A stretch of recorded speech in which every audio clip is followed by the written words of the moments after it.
तो हे दोस्तों, पार्ट 2 की शुरुआत में यूनहा वापस अपने गांव चली आती है।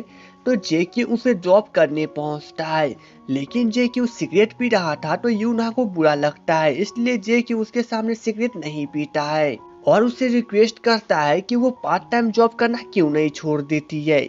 जिसपे यूनहा उससे कहती है कि मैं ऐसा नहीं कर सकती हूँ क्योंकि मैं जिस अनाथालय में रहती हूँ उसके जमीन मालिक अनाथालय खाली करने के लिए कह रहा है। दरअसल ये जमीन जेक्यू की कंपनी की थी, इसलिए नेक्स्ट मॉर्निंग जेक्यू अपने मैनेजर के पास जाकर इसका कारण पूछता है, जिस पर मैनेजर कहता है कि वे लोग भी ऐसा नहीं कर सकते क्योंकि जेक्यू को ग्रेजुएशन कंप्लीट करने में अभी 5 महीने हैं और तब तक कुछ भी हो सकता है।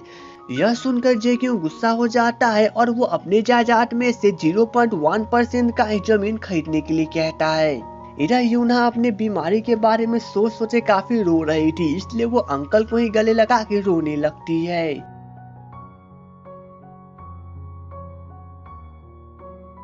उधर जेक्यू डॉक्टर के पास जाकर यूनहा के सभी मेडिसिन को ले लेता है और डॉक्टर से वादा करता है कि वो यूनहा का ख्याल रखेगा।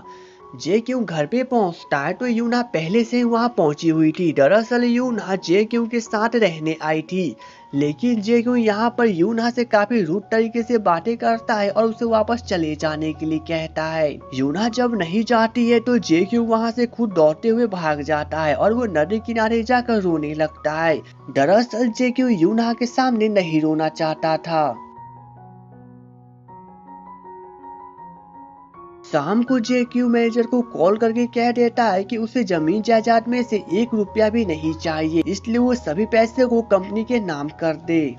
नेक्स्ट मॉर्निंग जेक्यू यूना से मिलने के लिए स्कूल पहुंचता है, बट यूना वहां पे नहीं थी। यहाँ पे कुछ बच्चे ड्रामा की प्रैक्टिस कर रहे थे, जहाँ पे एक लड़का हमेशा हमेशा के लिए जा रहा था तो एक लड़की उसे कहती है कि वो कब आएगा, जिस पर वो लड़का कहता है कि बस वो उसका 8 रातों तक इंतजार करे, वो वापस चला आएगा। इस स्टोरी लाइन को सुनने के बाद तो जेक्यू बहुत ज्यादा शॉक्ड हो जाता है एंड आफ्टर दैट उसे सब कुछ याद चला आता है कि बचपन में वो और यूना बेस्ट फ्रेंड थे और जेक्यू ने यूना को इसी प्रकार से वादा किया था कि वो 8 रातों तक इंतजार करे, वो वापस चला आएगा। लेकिन जेक्यू अपना प्रॉमिस नहीं निभा सका और इसलिए वो यूना के पास जाकर इसके बारे में पूछता है आखिर वो जानती थी तो उसे याद क्यों नहीं दिलाई। जिस पर यूना उससे कहती है कि अगर मैं याद दिला भी देती तो तुम मेरे बातों का कभी भी विश्वास नहीं करते क्योंकि तुम आवारा बन चुके थे। जेक्यू अपनी असलियत को जानने के बाद बहुत दुखी होता है और वो यूना के सामने अपने प्यार का इजहार कर देता है और कहता है कि अब वो उसके साथ रहना चाहता है। नेक्स्ट मॉर्निंग से दोनों एक दूसरे के साथ रहने लगते हैं और जेक्यू यूना के साथ हर एक पल एंजॉय करता है।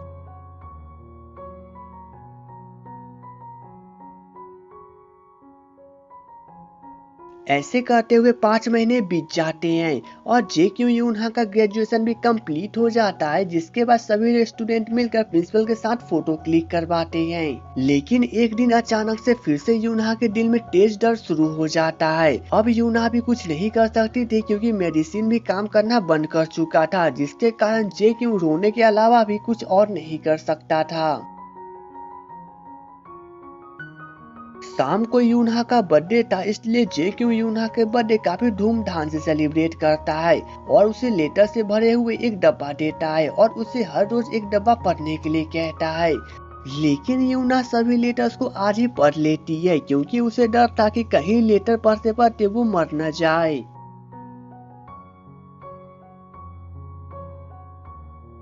नेक्स्ट मॉर्निंग स्कूल में ड्रामा का परफॉर्मेंस था। यहाँ पे यूनहा की मॉम भी आई थी।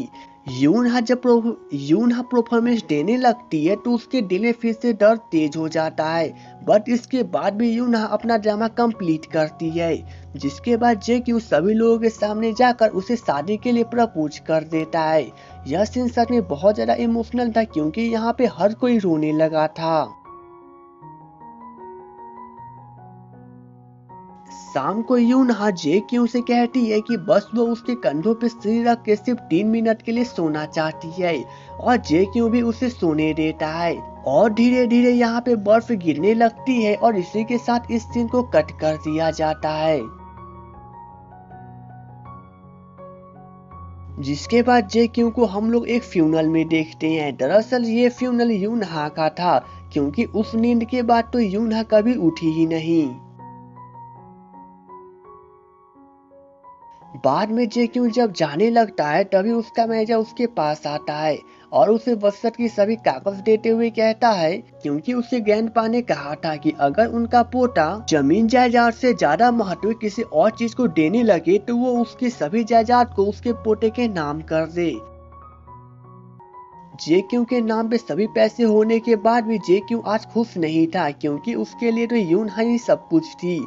और इसी इमोशनल सीन के साथ इस मूवी की एंडिंग हो जाती है। तो दोस्तों, उम्मीद है आपको मेरा एक्सप्लेनेशन अच्छा लगा हो, तो प्लीज वीडियो को लाइक और चैनल को सब्सक्राइब कर ले। तब तक के लिए बाय।